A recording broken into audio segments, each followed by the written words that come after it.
എന്റെ പ്രതികരണം ഞാൻ ഇന്നലെ തന്നെ പറഞ്ഞു കഴിഞ്ഞു. അതിന് കൂടുതലായിട്ട് ഞാനിപ്പോ നേരത്തെ തന്നെ പറഞ്ഞു, എന്റെ സമ്മതമില്ലാതെ നിങ്ങളിങ്ങനെ എയറിലേക്ക് ഇത് വിടണത് ശരിയല്ല. അത് ശരിയല്ല. എനിക്ക് എന്റെ പ്രതികരണം ഞാൻ തന്നു കഴിഞ്ഞു. ഞാൻ നിങ്ങളോട് വന്നപ്പോ തൊട്ട് തന്നെ പറയുന്നുണ്ട്. എനിക്ക് പറയാനുള്ളത് ഇന്നലെ വളരെ ക്ലാരിറ്റിയോടുകൂടി തന്നെ ഞാൻ പറഞ്ഞു കഴിഞ്ഞു.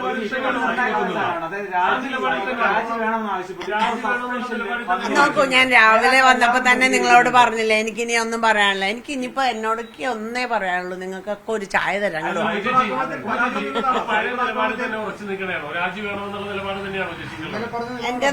എന്റേത് ഞാൻ പറഞ്ഞു കഴിഞ്ഞല്ലോ. ഇനി പാർട്ടി തീരുമാനിക്കട്ടെ. ഇത് ഞാൻ തീരുമാനിക്കണ കാര്യമല്ലല്ലോ. എന്റെ അഭിപ്രായം ഞാൻ പറഞ്ഞു, അത് പിന്നെ പാർട്ടിയാണ് തീരുമാനിക്കുന്നത്.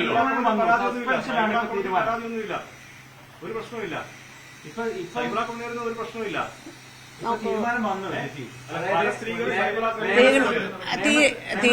ഇരുത്തേണ്ടതില്ല, സസ്പെൻഷൻ എന്നാൽ രാജി വേണ്ട, MLA സ്ഥാനത്ത് രാജിവെക്കേണ്ട എന്നാണ് ഇപ്പൊ തീരുമാനിച്ചിരിക്കുന്നത്. പാർട്ടി ഇപ്പൊ നേതാക്കളൊക്കെ തന്നെ പ്രതികരിക്കുന്നുണ്ട്. അപ്പം എല്ലാരും പ്രതികരിക്കാത്തത് കൊണ്ട് ചിലപ്പോ എല്ലാരും പ്രതികരിക്കുന്നു എന്നുള്ളത് കൊണ്ട് ഞാൻ പ്രതികരിക്കുന്നില്ല. അല്ലെങ്കിൽ എല്ലാരും പ്രതികരിക്കാത്തതുകൊണ്ട് ഞാൻ പ്രതികരിച്ചതല്ല. ഞാൻ എന്റെ ഒരു അഭിപ്രായമാണ് പറഞ്ഞത് ഇന്നലെ. അത് ഞാൻ മറ്റുള്ളവരോട് ആരോടും ഷെയർ ചെയ്തതുമല്ല, ചോദിച്ചതുമല്ല.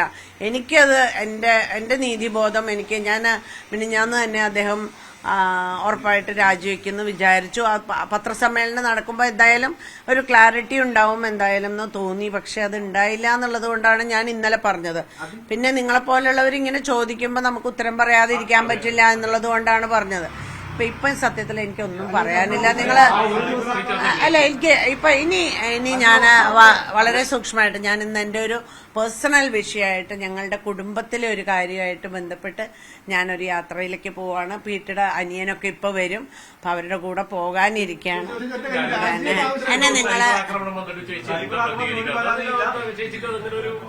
സൈബർ ആക്രമണം എന്നൊന്നും ഞാൻ പറയില്ല. എനിക്ക് സ്വതന്ത്രമായിട്ട് എന്ത് പറയാനുണ്ടോ അതുപോലെ എല്ലാവർക്കും ആ സ്വാതന്ത്ര്യം, അതാണ് ജനാധിപത്യം എന്ന് പറയുന്നത്. നമ്മൾക്ക് എന്ത് പറയാനുണ്ടോ അത് പറയാനുള്ള ഒരു സ്വാതന്ത്ര്യം എല്ലാവർക്കും ഉണ്ട്. അത് നമ്മളൊരു ആക്രമണമാണെന്ന് ചിന്തിക്കേണ്ട ആവശ്യമില്ല. അവരുടെ അഭിപ്രായം അവര് പറയുന്നു. എന്തായാലും ആ വ്യക്തിഹത്യോ എന്താ ആവട്ടെ, ഞാൻ അതൊന്നും വായിക്കാനേ പോയിട്ടില്ല. എന്റെ അഭിപ്രായം ഞാൻ പറഞ്ഞിട്ടുണ്ട്. അത് ഞാൻ എന്നും ഉറച്ചു നിൽക്കുന്നു എന്റെ അഭിപ്രായം.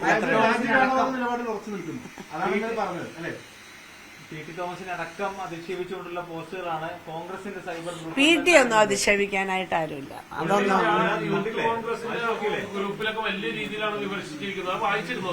ഞാൻ വായിച്ചില്ല. വായിച്ചു കഴിയുമ്പോൾ ഞാൻ ആലോചിക്കട്ടെ എന്നിട്ട് പറയാം. ഇപ്പൊ എനിക്ക് സത്യത്തിൽ ഒന്നും പറയാനില്ല. എനിക്ക് ഇന്ന് വേറൊരു വിഷയമാണ്. എന്റെ പേഴ്സണൽ കുടുംബത്തിലെ ഒരു കാര്യമായിട്ട് ബന്ധപ്പെട്ട് വീട്ടിയുടെ അനിയനൊക്കെ വരിക, ഞങ്ങളുടെ കുടുംബ ഒരു പരിപാടിയായിട്ട് ബന്ധപ്പെട്ട് പോവുകയാണ്. ഇത് വളരെ പ്ലാൻഡായിട്ട് നേരത്തെ തന്നെ തീരുമാനിച്ചിരുന്ന ഒരു കാര്യമാണ്. അതുകൊണ്ട് എന്നാ എന്നെ ഒഴിവാക്കിയേക്ക്. എന്തായാലും ഒരു പരാതിയില്ല.